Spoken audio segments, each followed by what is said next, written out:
The story of the kings and queens of England is more surprising than you might think. It's a fine drama, 1,000 years of tales of lust and betrayal, of heroism and cruelty, of mysteries, murders, tragedies, and triumphs. But there's more than that. For example, one of the most reliable chronicles describes how a king of England proposed adopting Islam as the national religion. This episode, the first of 6, includes that tale. It tells the story of the English crown from 1066 to 1216, from one French invader, William, to the next, Louis. Yes, Louis. Another surprise. A king of England who's pretty much disappeared from history. It's easier to say where the history of the English monarchy ends than where it begins. It ended on the 14th of October 1066, here at what became Battle Abbey on Senlac Hill near Hastings. We all know that this was where Harold was killed and replaced by William the Conqueror, and Harold was the last Englishman to be crowned king. From then on, the sovereign would always be from a foreign family, right down to Queen Elizabeth II.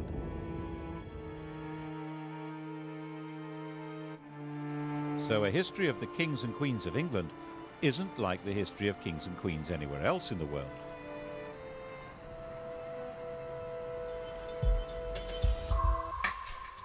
What happened here on that October day started a completely new history, which is why it's the one date in history that everybody knows.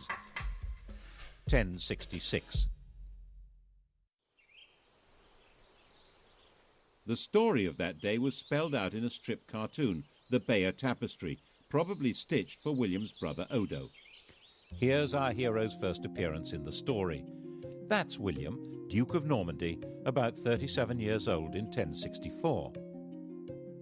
He's being told that Harold Godwinson, Earl of Wessex at the time, has been shipwrecked on the French coast. One of these guys is Godwinson. I think it's the chap with the handlebar moustache. He's about 6 years older than William and the most powerful man in England after King Edward. These are both pretty hard men, survivors in a very tough world.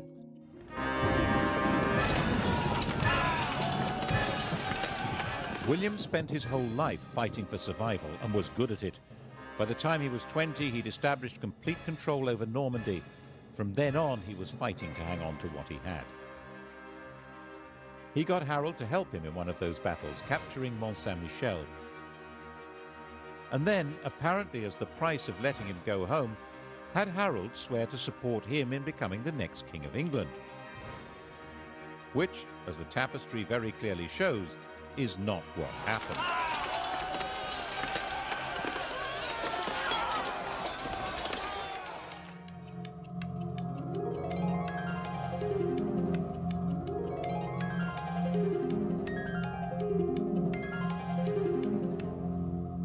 When old King Edward died, Harold, as we all know, had himself crowned instead. Actually, to be a bit more precise, he had himself elected king.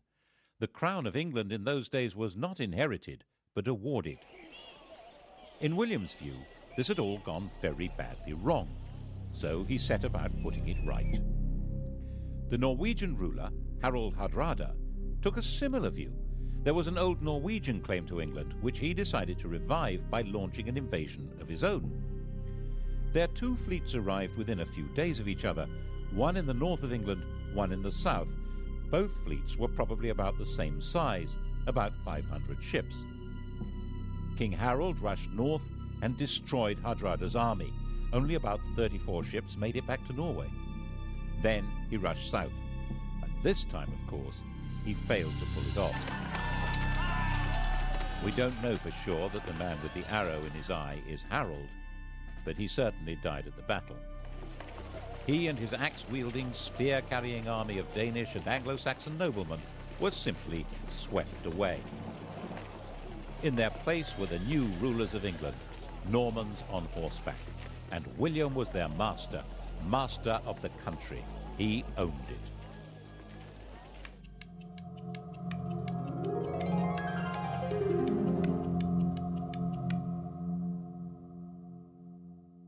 He was not an elected king.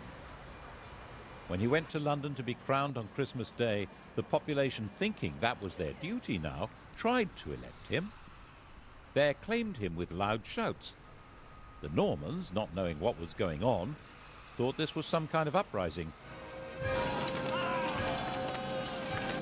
They rushed out of Westminster Abbey and burned London down. England had become a new kind of kingdom, one which was owned lock, stock and barrel by its king. The story we're telling through this series, the story of 1,000 years of English history, is the story of this alien conqueror and his successors to the throne.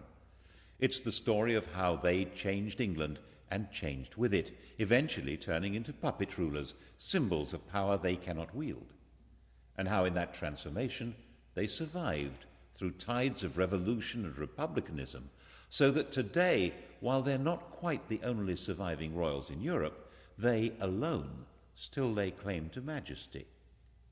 Now, how did that happen?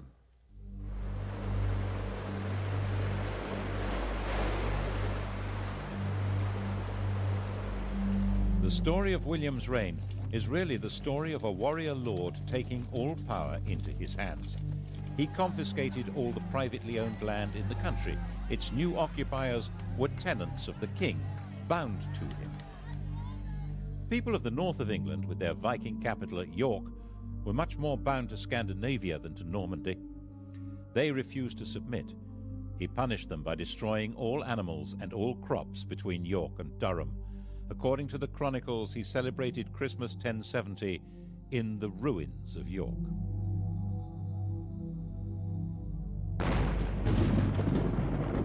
The inhabitants were reduced to starvation, even cannibalism. 16 years later, when all the land in England was accounted for and valued in his Doomsday Survey, there were places in Northumbria that were still utterly worthless. The church, too, was made Norman, and old Anglo-Saxon ways crushed. At Glastonbury, archers were stationed inside the abbey, and orders given that the old chants should be replaced by new ones from France. 21 monks were shot. And yet there were limits to his power. A few thousand Normans, most of them not even understanding the language of their new country, couldn't run the place. They needed the English to keep everything working, and William understood that perfectly well. His coronation, he made an oath to uphold the laws of King Edward, to uphold good law and renounce bad. The old courts would continue to function, and old traditions would normally be respected. This oath would become fundamental to the coronation of any king. The question, though, would be who got to wear the crown? When William died, bloated and exhausted at the ripe age of 60, his attendants stripped his body and scattered. What mattered now was who would hold the land he'd conquered, and how. It had all been his, and it was he who decided. On his deathbed in Normandy, he handed out the spoils.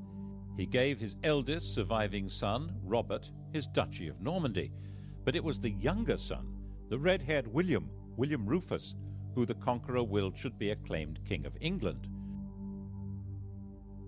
And the youngest, Henry, was told he would have to be content with £5,000. But Henry was his father's son. Content with £5,000? Was that likely?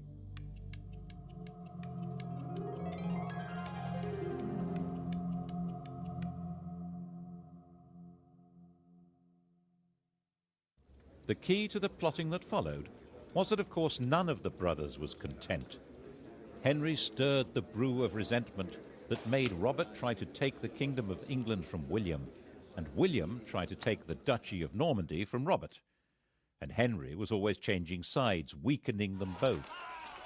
Eventually Robert, tiring of the whole struggle, decided it would be more satisfying to fight Saracens than his brothers, and went off on crusade. William was now secure and powerful, and Henry changed his policy. He was now William Rufus's very best friend. The Bishop of Lincoln later said that when Henry praised anyone, he was sure to be plotting that person's destruction. It does seem as though Henry concentrated on quietly stirring up discontent among churchmen and barons in England, which was not hard, as William Rufus needed their money and had little to offer in return, except to give to some what he'd taken from others. And besides, William Rufus wasn't their kind of chap. He didn't marry, he had no children, and as one chronicle puts it, all things that are loathsome to God and to earnest men were customary in this land in his time. And therefore he was loathsome to well nigh all his people, and abominable to God. Which is, of course, homophobic chronicle speak for being gay.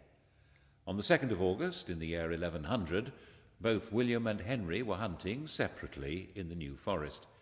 It was the last day of William Rufus's life. No one knows who fired the arrow that ended the reign of William Rufus.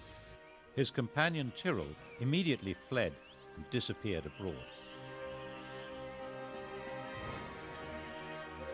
William's body was abandoned where it lay, at a spot still marked by this stone.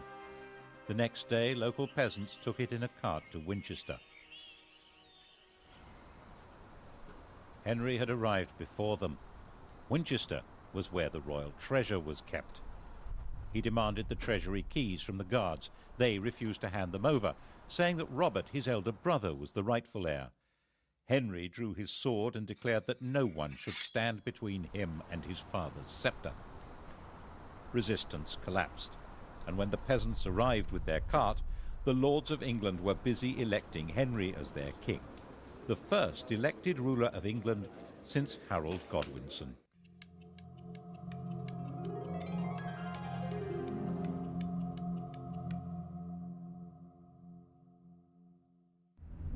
The Bishop of Winchester refused to give the corpse a Christian burial. Out of respect for his royal status, William Rufus was nevertheless interred under the cathedral tower, and when that collapsed a few years later, everyone said, "Told you so." Henry's coronation at Westminster was an attempt to ensure his authority to rule. He was 32 years old. His father had won the country by force of arms, and his barons backed him for rich rewards. But why would anyone want a king now? Alongside his sanctification by the church, he issued a charter promising that he would not overtax the church or his tenants-in-chief, and that they must treat their tenants as he treated them. He claimed that the crown changed his nature. He was no longer an ordinary human being. As the anointed king, he held special, divinely granted powers. His touch was supposed to cure scrofula, swollen neck glands from tuberculosis. This magic power, which became known as touching for the king's evil, was practiced by English monarchs for the next 700 years as proof of their divine authority. He also quite smartly understood that it was a good idea to promote new people to positions of power. Those who were already great barons didn't need a king, but men on the make would support him. By the time Robert was able to mount a challenge to Henry, it stood no chance. He agreed to recognize Henry as King of England in exchange for a pension. Of course, it didn't last. Henry ended up invading Normandy in 1106 and imprisoning his brother for the rest of his life. This is his tomb in Gloucester Cathedral. The question of who was entitled to succeed to the crown was still, when you came down to it, a matter of brute force. But Henry's victory had a profound symbolic meaning, because it changed the status of the English crown. Under his father, England had been a property seized and owned by the Duke of Normandy. Now, Normandy was a property seized and owned by the King of England. Henry was a naturally cheery person. Just after his coronation, he married Edith, the daughter of an English woman and of the King of Scotland, and he encouraged the Normans he was promoting to marry English women. The great barons regarded this with contempt and referred to their king and queen as Godric and Godiva, a style statement which roughly translates as Sid and Gladys. As sturdy warriors, they also didn't appreciate the fact that he was literate in 3 languages. His other nickname, Henri Beauclerc, means Henry the Swat. But those great barons were having their power undercut as Henry recruited his government officers and judges from the church. He supervised his kingdom by moving his court from one centre to another. It was a great travelling performance, like a circus, with no permanent home. He spent half his time in Normandy, but when he was away, the kingdom was run by a totally reliable civil servant, Roger, the Bishop of Salisbury, who was called the Justiciar. The idea of government by a system rather than by a man was beginning to take shape. He sent judges on their own tours of the country and enforced the laws harshly, which seems to have been quite popular according to the chroniclers. But his punishments were often based on the idea that people were guilty until proved innocent, and there was no time to do that. Were England's lanes really full of blinded and mutilated men muttering, "Firm but fair"? You'd think so from the sources we have. They liked a strong king. And he managed to keep the treasury well stocked with money, which meant he could buy loyalty when he needed to. The key to this was his system for checking his income. Twice a year, sheriffs and royal officials from all over England had to bring their money to be counted by being shunted around in piles on a checkered cloth like a chessboard. Checked. It was called the Exchequer. The system worked so well that the cabinet minister in charge of the nation's finances is still called the Chancellor of the Exchequer, and we still use paper chitties called cheques. By a combination of force and diplomacy, he controlled and to some extent colonised Wales. Relations with Scotland were fine. 3 of his wife's brothers became kings there. England was becoming a peaceful, stable and successful kingdom. Henry sent his young daughter Matilda to Germany to marry the Holy Roman Emperor, and in 1116 he held a great assembly at Salisbury where all the barons, nobles and bishops swore homage to his son William as his successor to the crown. In 1120, young William was a star, an enthusiastic warrior, a keen huntsman and the heir apparent. He'd been in Normandy with his father fighting the King of France, and the whole party was returning to England. William and his pals were travelling in a brand new ship, the White Ship. They were the 12th century English jet set, the millionaire knightly lads who were heirs to most of England and Normandy. Once they got on the ship, there was a terrific party. Alcohol was taken, and how? Soon it became really rowdy. The Hooray Henrys yelling at one another and throwing off a bunch of priests who'd come to bless the voyage. William's cousin, Stephen of Blois, had an upset stomach and he felt he needed a bit of peace and quiet, so he decided to go ashore and take a later ship. By the time they got to sea, it was already dark and the other ships were way ahead. The wind was light. William decided to catch up with the king and ordered the chaps to start rowing. The master was as drunk as anyone else, so they began to speed into the dark, 50 oars pushing this state-of-the-art longboat at a terrific lick. That was when they sailed straight into a rock and smashed the ship open.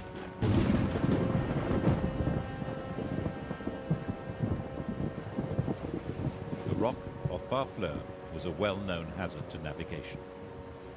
The cries of the drowning company were heard on shore and on the king's ship, but everyone thought the party was still in full swing. In fact, the future of England had just been destroyed in the equivalent of a drunken car crash.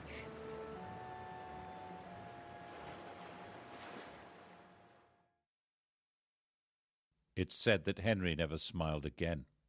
You can see why. 6 years after the fatal crash, not knowing what else to do, Henry obliged the barons, nobles and bishops of England to swear fealty to his daughter Matilda as his successor, just as he'd had them swear to his son. But there was, of course, a huge difference. No woman had ever ruled in her own right in either England or Normandy. Her husband, the Emperor, was dead, but for strategic reasons he had Matilda marry the son of the Count of Anjou. This was not a family with a power base in England.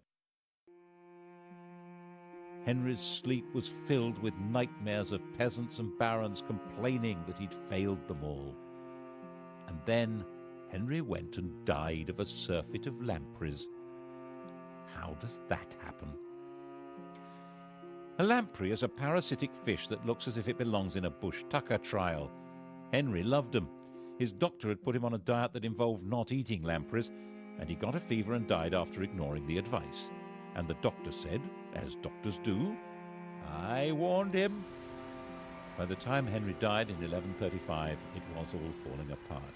He was 67 years old, and he'd gone a long way towards defining the job of a King of England. But the fundamental problem, who was entitled to that job, had still not been solved.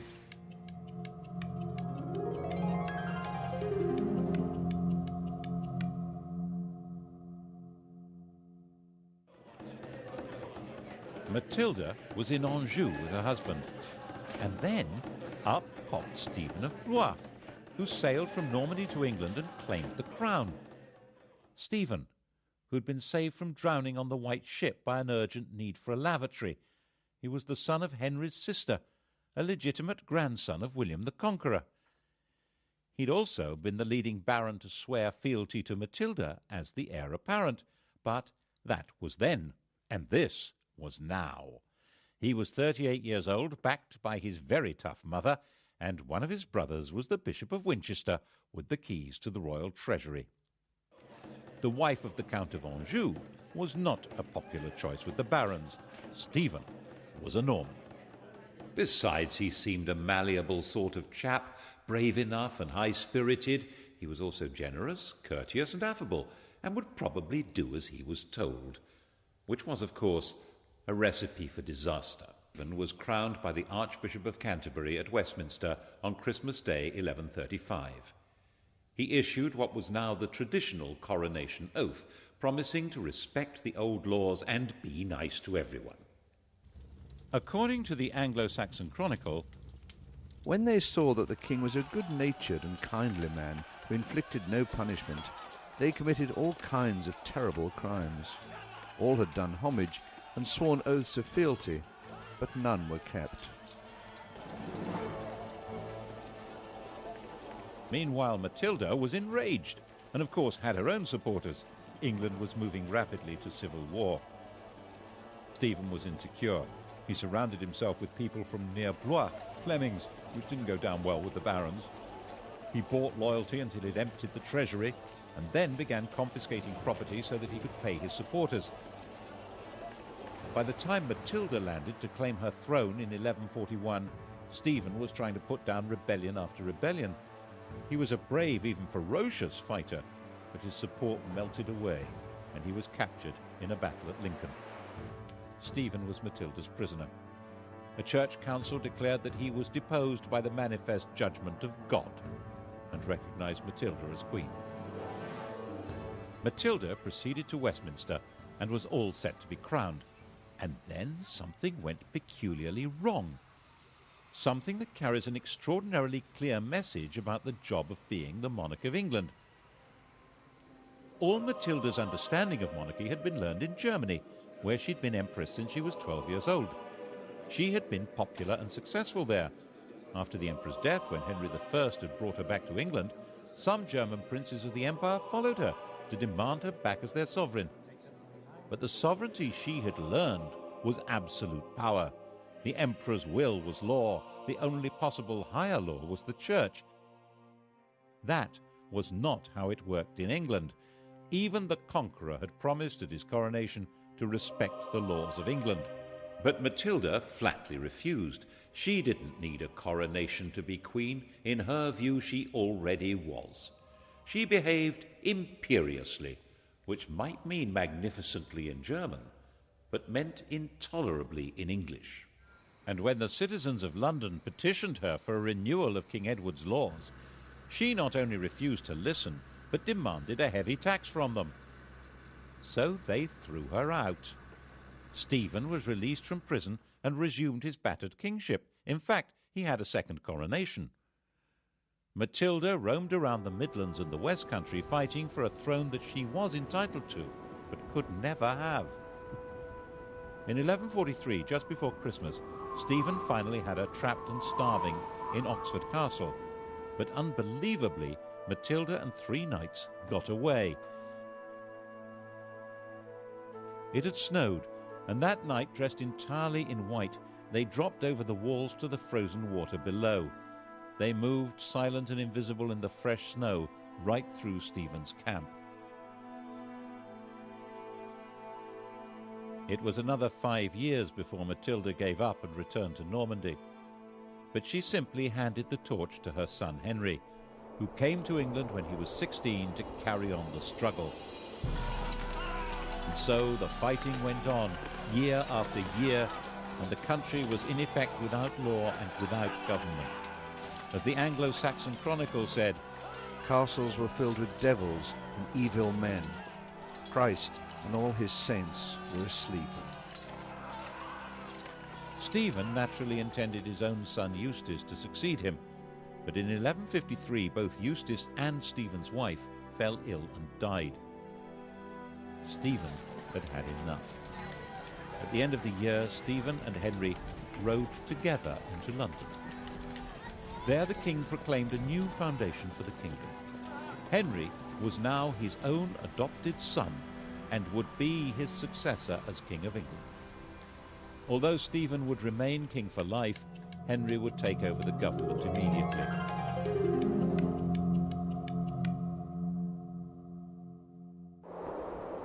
The next year, utterly worn out, King Stephen retired to his grave. On the 19th of December 1154, there was a double coronation in Westminster Abbey. The 21-year-old Henry II was crowned king, and his 33-year-old wife, Eleanor, was crowned queen consort. Eleanor, Duchess of Aquitaine, knew all about being a queen.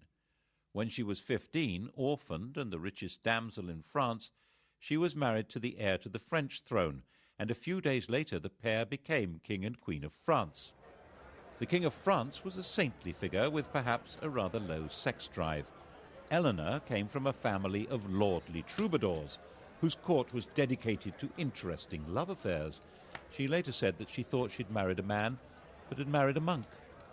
She had a series of affairs, including one with Matilda's husband, Geoffrey of Anjou. He, rather dashingly, wore a sprig of broom, Plantagenista, in his hat, so people called him Plantagenet.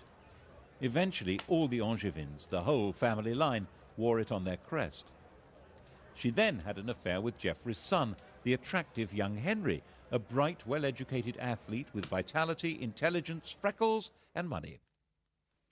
According to a contemporary chronicler, Henry's father had warned his son off her, saying that she'd been his lover, and she was the wife of Henry's overlord. Henry was Duke of Normandy.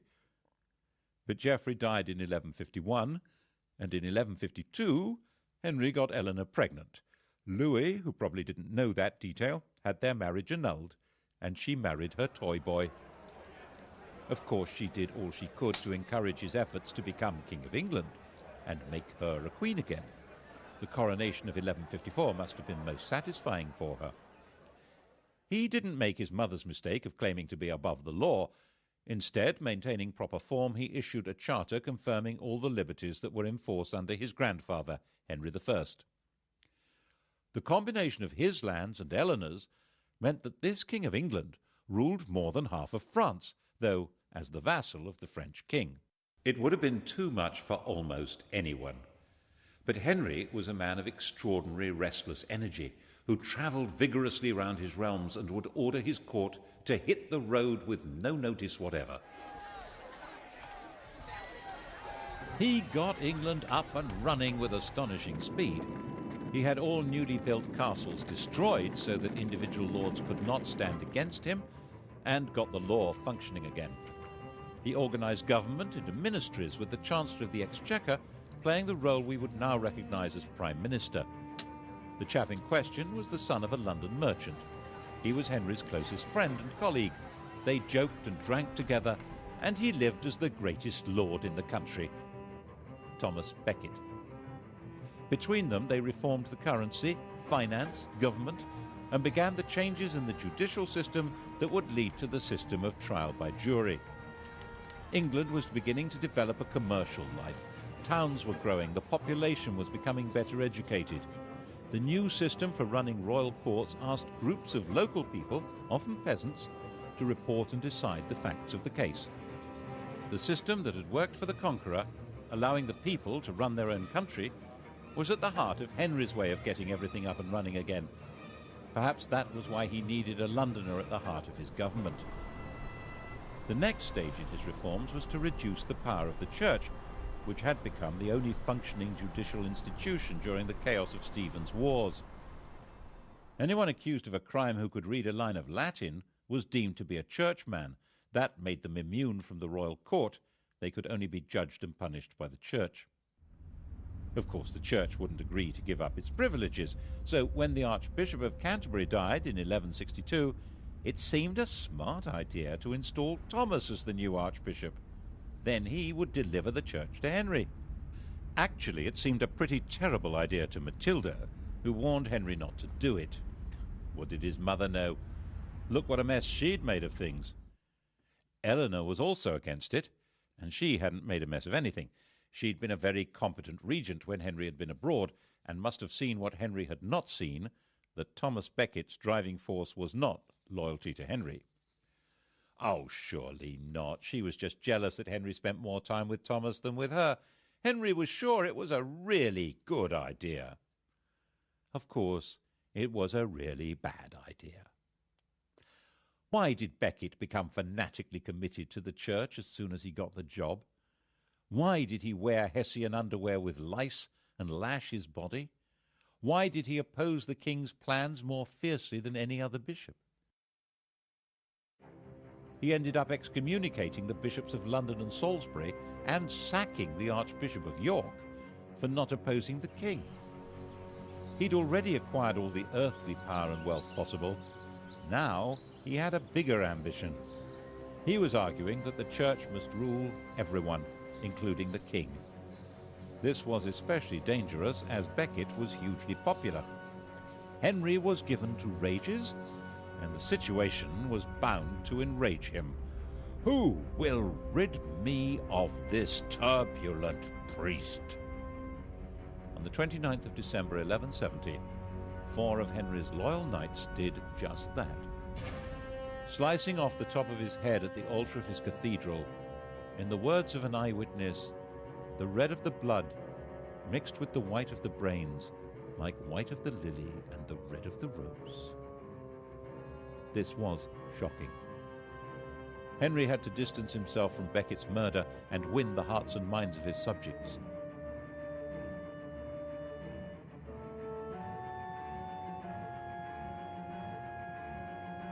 Becket was immediately the most popular martyr in the country. 100,000 pilgrims flocked to the site of his death. He would obviously be made a saint as soon as possible. The danger, of course, was that the Pope would excommunicate Henry and pronounce an anathema against him as the murderer of England's primate. The population would turn against him in England, and the King of France would seize his vast lands across the Channel. Henry immediately fasted, went into extravagant mourning, and then did penance. Prostrating himself before the Canterbury altar, he was publicly lashed by a monk. It worked. He saved his kingdom from the Pope. Saving it from Eleanor was much more difficult. Eleanor and Henry had drifted apart, partly because of his love affairs and partly because she feared that Henry's adventure with Becket threatened her own beloved Aquitaine. She had gone back there. She set up her own court, the Court of Love, and that was where she raised her sons as romantic warriors and plotted against him. Henry imprisoned her there for 16 years, but her plots continued unabated. She supported her older sons in rebellion against Henry, trying not only to ensure her control over her own lands, but to take over from him. The only one who remained loyal was John, the youngest. In 1189, the oldest surviving son, Richard, inflicted a major defeat on his father. Henry met Richard near the Loire to arrange peace terms, but when they publicly embraced, Henry quietly growled, "May the Lord spare me until I've taken vengeance on you." The second had been defeated in battle by his own eldest surviving son, Richard.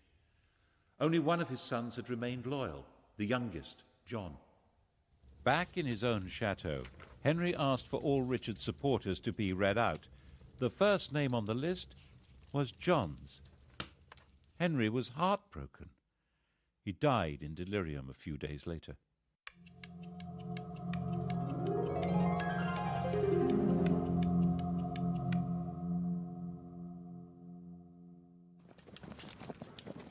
Eleanor's imprisonment was over.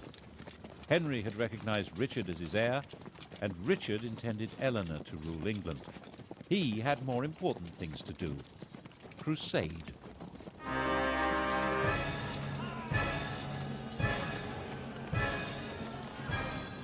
Eleanor had been on crusade when she was young as the wife of the King of France, but also as the leader of her own feudal army. And now the Saracens had reconquered Jerusalem. Richard the Romantic, Richard the Lionheart, was a totally fearless warrior whose whole upbringing had been based on Eleanor's idea of chivalry. Poet and swordsman, Christian knight and tournament hero, a handsome and dashing leader of armies, Richard tried to live out the fantasy life of one of the heroes of Arthurian literature from the stories told and sung in the court of love. He came to London for his coronation, but only so that he could collect the funds to pay for his great crusade to recover Jerusalem from Saladin. He went off on his crusade, declaring that he would sell London if he could find a buyer.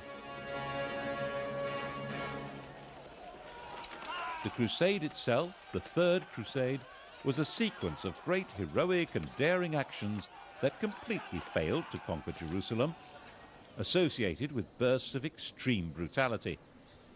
Saladin quite rightly pointed out that while Richard might be able to get an army into the city, if he wanted to hold on to it, he would have to spend the rest of his life there. The two men never met, but they fascinated and respected each other.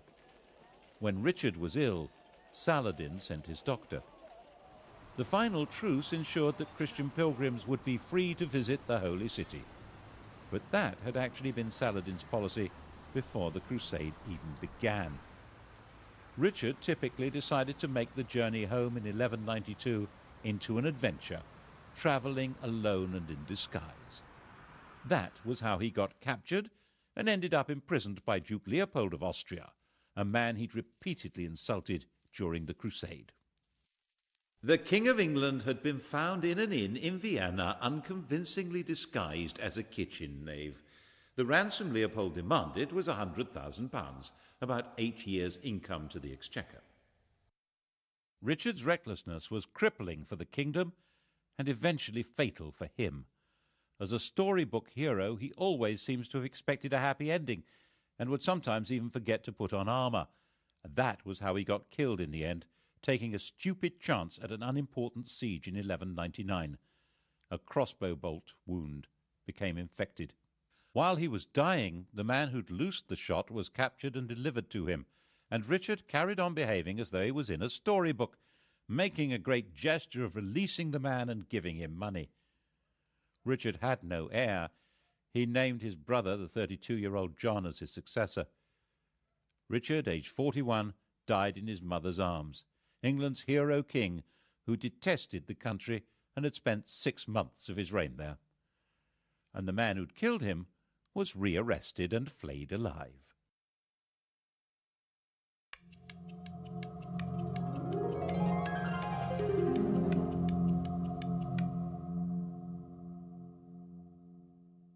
His little brother John was never meant to be king.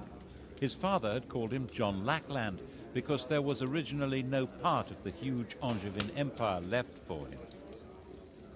And the three problems that lurked at the core of monarchy in England now became crises. How did succession work? What was the balance between the king and the church? And what legal limits existed on royal power, especially when it came to taxes? To begin with, was he really Richard's proper successor?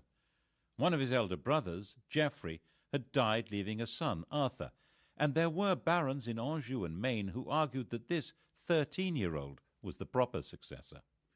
They were supported by Philip, King of France. The only way to settle a succession dispute was by violence, so John went to war. His men captured the boy, and he was never seen again. It was generally believed that John drowned him, which was the wrong way to solve the problem. It guaranteed that Arthur would not be king, but it left a very nasty smell. It didn't stop the King of France from keeping the war going, and by 1205 John was driven out of most of France, including Aquitaine and even Normandy. The issue of church power also came up again. It was John's bad luck to be confronted by an exceptionally militant and aggressive Pope, Innocent III. Innocent maintained that kings had to submit to popes. When the Archbishop of Canterbury died, Innocent announced that Stephen Langton, who happened to be English, was the new Archbishop. John refused to accept the Pope's man. Rome wouldn't give ground, and neither would John. In 1209, the Vatican excommunicated the King of England and his whole kingdom. Back in England, John attempted to carry on regardless. The Pope declared John deposed, and that anyone who even spoke to him was excommunicated. According to one chronicler, John decided at this point to join the enemy. In 1213, he sent a delegation to the Emir of Morocco, offering to adopt Islam and turn England into an Islamic country in return for protection. That would have turned history upside down. Is it true? The Emir, according to the story, told the envoys not to be so silly. In fact, John was reduced to total surrender. The Pope demanded that he submit himself as a vassal of the Church, and that England should become a papal fief instead of a sovereign kingdom.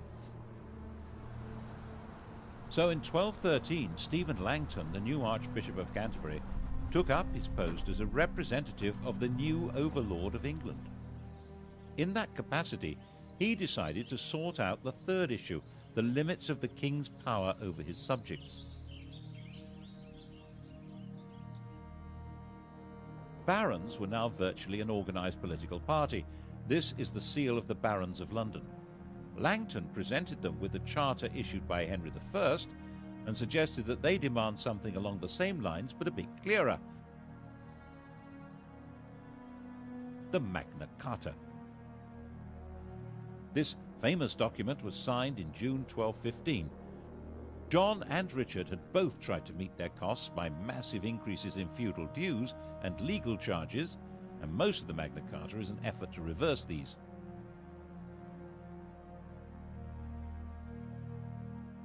But there are also other clauses that show that Langton and the barons thought that laws must bind the king himself as well as everyone else. There was a notion of proper kingship in England, and the Magna Carta tried to spell out what that meant. If Langton had not been an Englishman, the Magna Carta would probably have looked very different. And it was certainly incomprehensible to Pope Innocent, who saw it as a baffling and immoral limitation on the absolute power of the feudal Lord of England, who was, of course, himself. So Innocent issued a papal bull excommunicating anyone who stood by or tried to carry out Magna Carta, and Stephen Langton found himself suspended from his job and recalled to Rome. And John marched through England at the head of an army composed largely of foreign troops, crushing the barons and destroying their property. And that's why the barons went to France and got a new king of their own, Louis, the son of the King of France.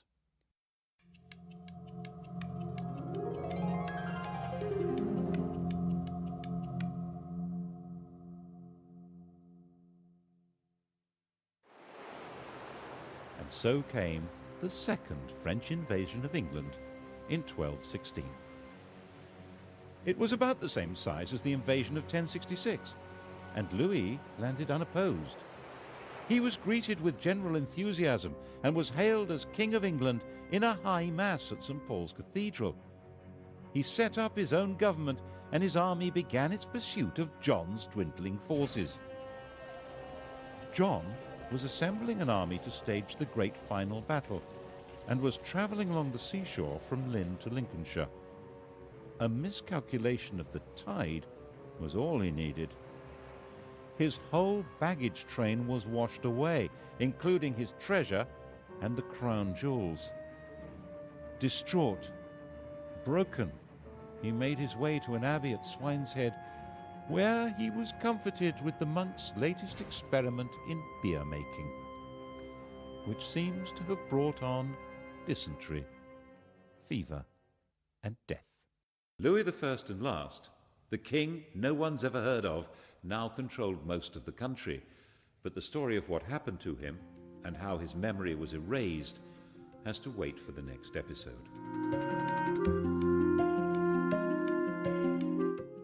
The story continues with the medieval kings and queens of England tonight at 10. And to find out more about Thomas Beckett's life and murder, Sky Digital viewers press red. Coming up on UK TV history, decisive weapons. What a difference the T-34 tank made to Soviet fortunes in World War II.